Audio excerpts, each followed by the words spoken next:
Not the 13 going on 30 reunion we asked for, but the one we deserved.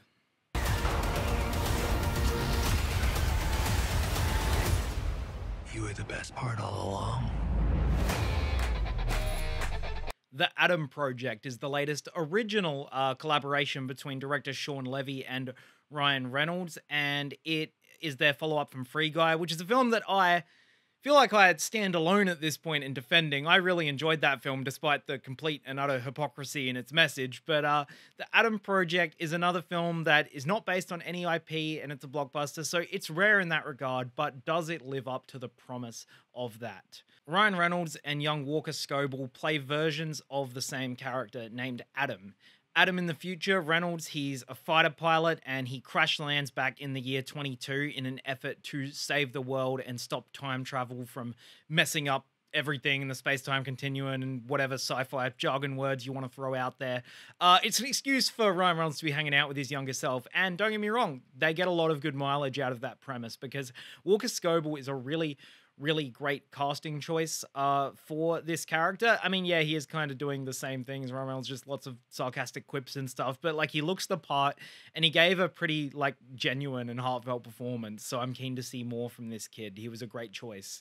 Jennifer Garner plays Adam's mother, and they are grieving the loss of his father, played by Mark Ruffalo. And I thought Garner was really great in this, and there's a lot of great mother-son stuff, and how they find it tough to share their feelings with each other, and hence misunderstand how they feel towards each other. So the Ryan Reynolds version of Adam kind of comes in both as a father figure to his younger self, but also he's dealing with his own demons that are going to have to be exercised throughout the course of the film. So it's a pretty cool premise, and I just don't quite think they got enough out of it. It starts very strong. As I said, the mother-son stuff is very fun. There's a lot of great sort of discovery elements between the two Adams meeting each other.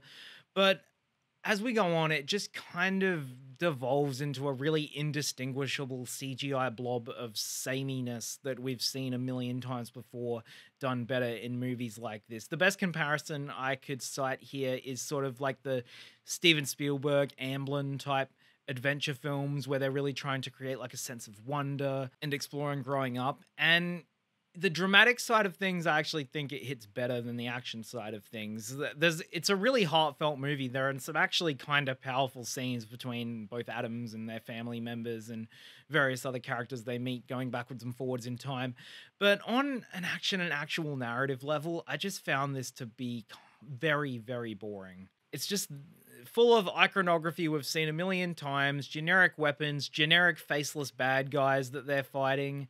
There's nothing particularly interesting about the action or the locations. Really, when you break it down, it's like the locations, there's a house and there's a science laboratory thing, and that's about it. So it kind of, when it ends, it feels like that's it. I thought we were just kind of getting started. There's not much in the way of a villain. Catherine Keener plays the villain, who I usually love, but she doesn't really add much to this one. And they CGI'd a young version of herself, and it's kind of one of the most frightening things I've ever seen. And Ryan Reynolds, he's fine here, but I really like him, but I'm kind of just getting sick of seeing him play the same character in every film. He's been doing it since Deadpool, and I know the guy's capable of more than this, but I don't know whether it's just him being lazy because he knows that it's going to work, or if it's the roles aren't there for him. I know he and Shawn Levy obviously really enjoy working together. Levy's actually going to be directing the next Deadpool film, so I'm curious to see how that goes. So I'm glad he's having fun, but I wish he would branch out and do something different because it's kind of getting a bit stale at this point. And that's how I feel about this movie. Like, there's nothing that's horribly wrong with it. It's just kind of safe and mediocre.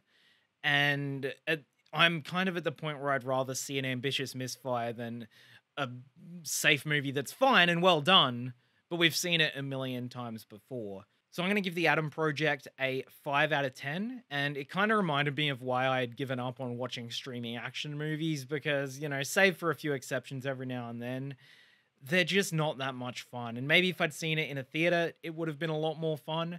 But The Adam Project, I thought it was fine. You know, it's harmless. I'd still recommend it. It's an easy way to kill 2 hours, and it's well made on a lot of levels. I just didn't really get much out of it. That's it for my review of The Adam Project. Thank you for watching. Let me know what you thought of it. Follow me on Instagram and Letterboxd. My links are in the description as always. Have a wonderful day. I'll see you next time.